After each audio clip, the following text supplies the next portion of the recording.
Iran વોરને એક મહિનાથી પણ વધુનો સમય થઈ ગયો છે ત્યારે ટ્રમ્પે પહેલીવાર કરેલા રાષ્ટ્ર સંબોધન બાદ આ યુદ્ધને લઈને જે સવાલો ઊભા થઈ રહ્યા હતા તેના જવાબ મળવાને બદલે ટ્રમ્પ ખરેખર શું કહેવા માંગે છે અને શું કરવા ઈચ્છે છે તેને લઈને મૂંઝવણ વધી રહી છે. હજુ મંગળવારે જ ટ્રમ્પે થોડા દિવસોમાં આ વોર પૂરું થઈ જવાનું છે તેવી જાહેરાત કરતા બીજા દિવસે ક્રૂડના ભાવ ઘટ્યા હતા તેમજ સ્ટોક માર્કેટમાં જોરદાર ઉછાળો જોવા મળ્યો હતો. પણ પોતાના રાષ્ટ્રજોગ સંબોધનમાં તેમણે યુદ્ધ ક્યારે પૂરું થશે અને અમેરિકા ક્યારે ઈરાનમાંથી એક્ઝિટ લેશે તેનો કોઈ નક્કર પ્લાન શેર કરવાને બદલે યુદ્ધ લાંબુ ચાલી શકે છે તેવો અંદેશો આપતા ગુરુવારે ફરી માર્કેટમાં કડાકો બોલાયો હતો. પોતાના 19 મિનિટમાં ભાષણમાં ટ્રમ્પે એવી વાતો કરી હતી કે ઈરાનના મિસાઇલ્સ અને ડ્રોન અટેક્સમાં નાટકીય રીતે ઘટાડો થયો છે અને તેની હથિયારો બનાવવાની ફેક્ટરીઝ તેમજ રોકેટ લોન્ચર્સને ફૂંકી દેવામાં આવ્યા છે. જોકે હકીકત એ છે કે ઈરાનની અનેક બેલિસ્ટિક મિસાઇલ્સ અને લોન્ચર્સને હવાઈ હુમલામાં તોડી પડાયા બાદ પણ ઈરાન તરફથી હુમલા કરવાનું હજુ પણ ચાલુ જ છે. જોકે તેમ છતાંય ટ્રમ્પ હજુ પોતાની ટંગડી ઊંચી રાખતા હોય તેમ તેમણે ઈરાન સામે હાથ ધરેલી સૈન્ય કાર્યવાહીને ખૂબ જ સફળ ગણાવી છે. સાથે જ ટ્રમ્પે આ યુદ્ધ પાછળ થઈ રહેલા જંગી ખર્ચા અને તેના લીધે વધી રહેલી મોંઘવારીથી ચિંતિત અમેરિકન્સને ઓવર રિએક્ટ કરવાને બદલે દેશની સુરક્ષા તેમજ યુદ્ધથી લાંબા ગાળે થનારા ફાયદાને ધ્યાનમાં લેવા માટે પણ ટકોર કરી હતી. આ વોર શરૂ થયું ત્યારે ટ્રમ્પે એવું કહ્યું હતું કે એકાદ દોઢ મહિનામાં જ ઈરાનનું પિક્ચર પૂરું થઈ જવાનું છે.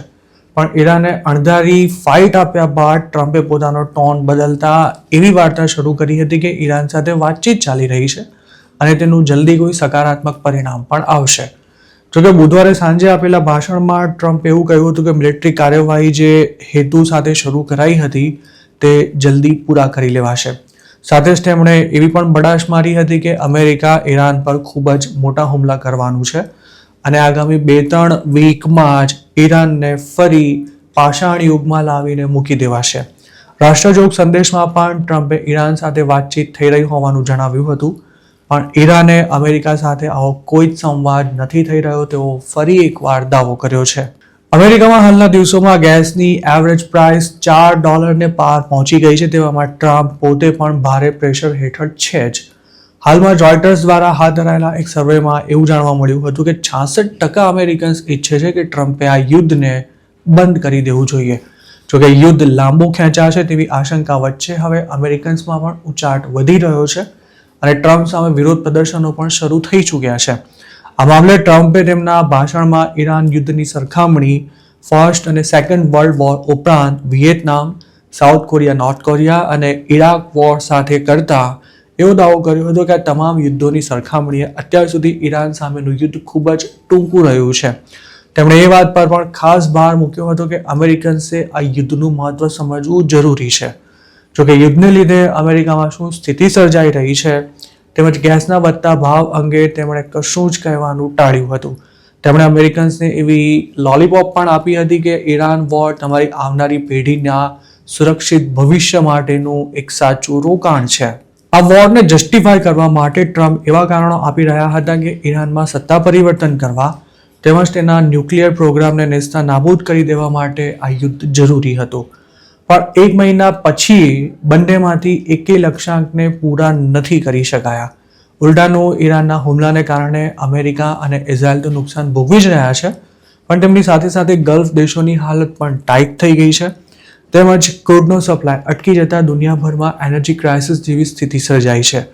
યુદ્ધ શરૂ થયું છે ત્યારથી જ ઈરાને હોર્મુઝની ખાડીમાં ડરનો માહોલ ઊભો કરી અનેક જહાજોને નિશાન બનાવી ક્રૂડ અને ગેસ સહિતની અત્યંત જરૂરી ચીજ વસ્તુઓની અવરજવર પણ અટકાવી રાખી છે. યુદ્ધની શરૂઆતના દિવસોમાં ટ્રમ્પ એવું કહેતા હતા કે અમેરિકાની નેવી હોર્મુઝમાંથી પસાર થતા જહાજોને સુરક્ષા પૂરી પાડશે પણ અત્યાર સુધી આવું કશું જ નથી થઈ શક્યું. ટ્રમ્પે દુનિયાના દેશોને હોર્મુઝમાં પોતાની નેવી મોકલવા માટે પણ કહ્યું હતું પણ કોઈએ તેમની આ વાત નહોતી માની. હવે હોર્મુઝમાંથી જહાજોને પસાર થવા દેવા માટે ઈરાને કથિત ટોલ વસૂલવાનું પણ શરૂ કરી પોતાના માટે કમાણીનો એક નવો ઓપ્શન ઊભો કરી દીધો છે. તેવામાં ટ્રમ્પ એવું કહીને હાથ અદ્ધર કરી રહ્યા છે કે હોર્મુઝ અમેરિકાનો પ્રોબ્લેમ છે જ નહીં. તેમણે એવું પણ બહાનું કાઢ્યું હતું કે અમેરિકા ના બરાબર ક્રૂડ ઓઇલ ગલ્ફમાંથી મંગાવે છે પણ હકીકત એ છે કે હોર્મુઝ બંધ થતાં ક્રૂડના ભાવમાં થયેલા ભડકાની જાળથી અમેરિકા પણ નથી બચી શક્યું. ટ્રમ્પના રાષ્ટ્રજોગ સંદેશમાં ઈરાન યુદ્ધને લગતા અનેક મહત્વના સવાલોના જવાબ મળશે તેવી આશા હતી, પણ તેમનું લાંબુલચક ભાષણ સાંભળ્યા બાદ લોકો ટ્રમ્પને એક જ સવાલ કરી રહ્યા છે, અરે ભાઈ કહેના ક્યાં ચાહતે હો.